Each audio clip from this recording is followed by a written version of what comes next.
నమస్కారం. నేను doctor Priyadarshini. So, ఈరోజు మనము ధనయోగం గురించి తెలుసుకుందాం. సో, అందరికీ ధనం అంటే ఎంత అవసరమో అందరికీ తెలుసు. కొందరికి ధనం అవసరమైతే, కొందరికి ధనం వ్యసనం, కొందరికి విలాసం, ఇంకా ఎన్నెన్నో రకాలుగా మనం చెప్పుకోవచ్చు. కాకపోతే ఈ ధనయోగం అనేది ఎవరి జాతకంలో ఎలా ఉంటుంది?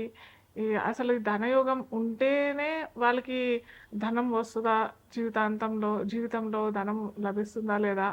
లేదా ధనయోగం లేకున్నా గానీ మనం ఏదన్నా పరిహారం చేసుకొని ధన ధనయోగాన్ని క్రియేట్ చేసుకోవచ్చా? అంటే ఆర్టిఫిషియల్‌గా క్రియేట్ చేసుకోవడమే.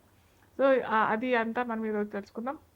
ఫస్ట్ ఆఫ్ ఆల్ ధనయోగం అంటే ఎలా లభిస్తుంది? ఒక జాతక చక్రంలో చూసినట్టయితే నేను ప్రతిసారి చెప్తుంటాను. మనము ధ యోగాలైనా, ఏ యోగాలైనా మన లగ్నం నుంచి చూసుకోవాలి. జాతక చక్రంలో లగ్నం ఏంటో ఫస్ట్ తెలుసుకున్నాక, లగ్నం నుంచి ద్వితీయంలో ఏ గ్రహం ఉంది? అది పాపగ్రహమా?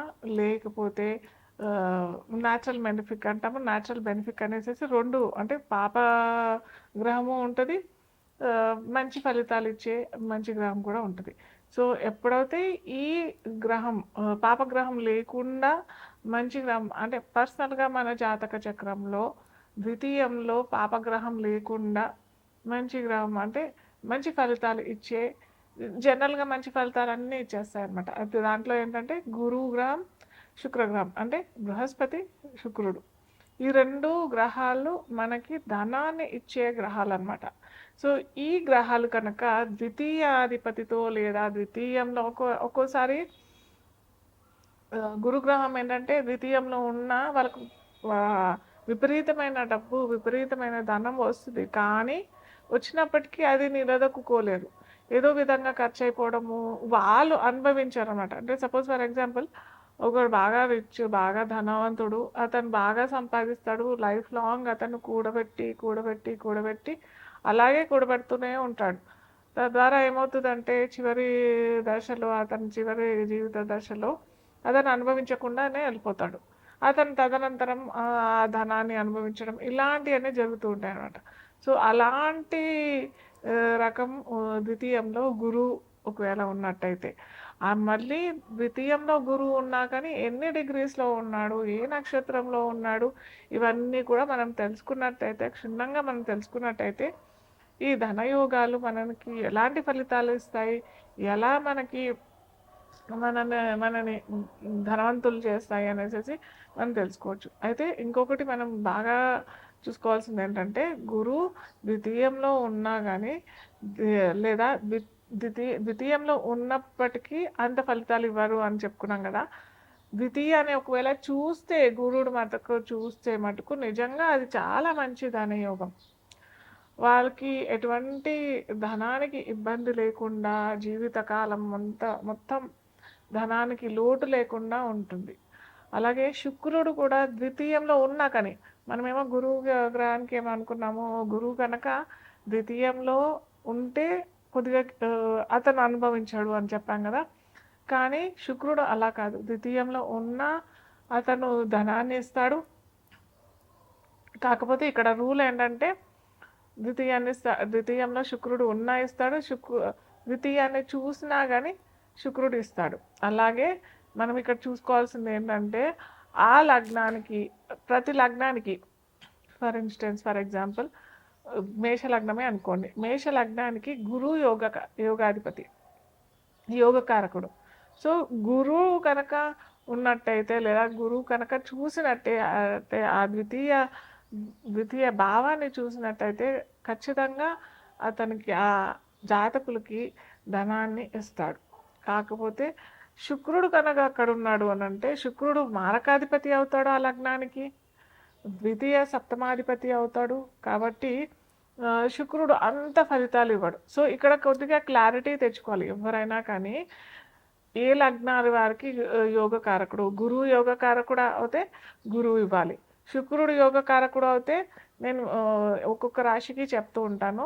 ఏ ఏ రాశులకి లగ్నాలకి ఏ గ్రహాలు ధనాన్ని క్రియేట్ చేస్తాయనేసి ఒక్కొక్క లగ్నాలకి చెప్పుకుంటూ పోతాం మనము. సో, ఇక్కడ కనుక ద్వితీయానికి మేష లగ్నం వారికి ఇక్కడ కలిగినట్టయితే అంత మంచి చేయడు. సో, ఇలా ప్రతి లగ్నాలకి ఒక లగ్నానికి గురువు యోగకారకుడు అయితే ఒక లగ్నానికి శుక్రుడు యోగకారకుడు అవుతాడు. సో ఇలా మనము డిఫరెన్షియేట్ చేసుకున్న తర్వాత మనకి ధనయోగం జీవితంలో ఉందా లేదా, ఒకవేళ లేకపోతే ఎలాంటి పరిహారాలు మనం చేసుకోవచ్చు, ఇది మనం మేషం నుంచి మీనం వరకు చూద్దాం. అయితే ఇంకొకటి ఏంటంటే ద్వితీయానికే కాకుండా లాభంలో కూడా ఈ మనం చెప్పుకున్న గురుగ్రహమైన శుక్రగ్రహమైన కనెక్షన్ వచ్చినట్టయితే కూడా అది ధనయోగమే అవుతుంది. అర్థమైందా?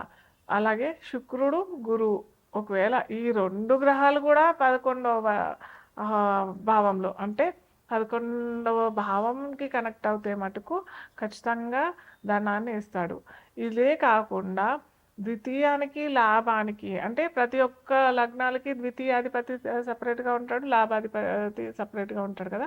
ఎప్పుడైతే ఈ ద్వితీయాధిపతి లాభాధిపతి రెండూ కలిసి ద్వితీయంలో అయినా లాభంలో అయినా ఉన్నట్టయితే అది ధనయోగం కిందనే పరిగణించబడుతుంది. మిథున లగ్నానికి అధిపతి బుధుడు.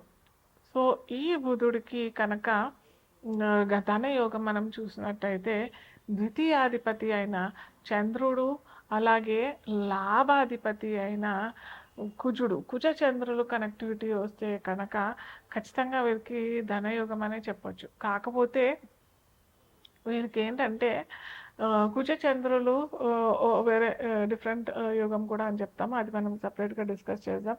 ఒక్కొక్క యోగాలు ఎన్నో యోగాలు ఉన్నాయి, 300 యోగాలు మాకు తెలిసినంత మటుకు 300 పై చినుకు యోగాలు ఉన్నాయి. మంచి యోగాలు ఉంటాయి, దాంట్లో చెడు యోగాలు కూడా ఉంటాయి. సో ఇక్కడ ఏంటంటే కుజ చంద్ర యోగా ఏంటంటే ధనం ఇదర్ స్టాక్ ఎక్స్చేంజ్ షేర్స్ లేదా కొద్దిగా ఎవరినైనా మోసం చేసి తీసుకొచ్చిన ధనం కూడా అలాంటి రకాల్లో కూడా వచ్చే అవకాశాలు ఈ కుజ చంద్ర కనెక్టివిటీ ఎక్కడైనా మిత్ర లగ్నం వారికి ఎక్కడైనా వచ్చినా కానీ వచ్చేస్తుంది. సో ఇది కొద్దిగా జాగ్రత్తగా మీరు చూసుకోవాల్సింది కుజ చంద్ర కనెక్షన్. అలాగే మీరేంటంటే తల్లి ద్వారా ధనం కూడా వచ్చే అవకాశాలు చాలా ఉంటుంది. అంటే తల్లి బాగా కూడబెట్టడం, ఆ ధనం మొత్తం వీళ్ళు ఆర్జించడం చాలా మటుకు జరుగుతూ ఉంటుంది అన్నమాట. ఒకవేళ ఈ బుధ చంద్ర కనెక్టివిటీ లేదు, ద్వితీయానికైనా లాభానికైనా కనెక్షన్ లేదు, మనం ఎలా చేయాలి, ఏం పరిహారం చేయాలి అని అంటే మనం చంద్రుడికి కుజుడికి కనుక మనం రెమెడీ చేసినట్టయితే ప్రతి సోమవారం శివాలయంలో రుద్రాభిషేకం కనుక చేయించుకుంటే లేదా మీరే ఒక చెంబు నీళ్ళలో కొంచెం సింధూరం కలిపి శివుడికి అభిషేకం చేసినట్టయితే కూడా ఖచ్చితంగా మీకు ధనయోగం ఆటోమేటిక్గా క్రియేట్ అయిపోతుంది. అలాగే అలా కాదు అని అంటే మటుకు సోమవారం రోజు ఈ రెమెడీ చేయాలి, లేదా శనివారం నీళ్ళలో నల్ల నువ్వులేసి శివుడికి అభిషేకం చేసినట్టయితే కూడా ధనయోగం క్రియేట్ అయిపోతుంది.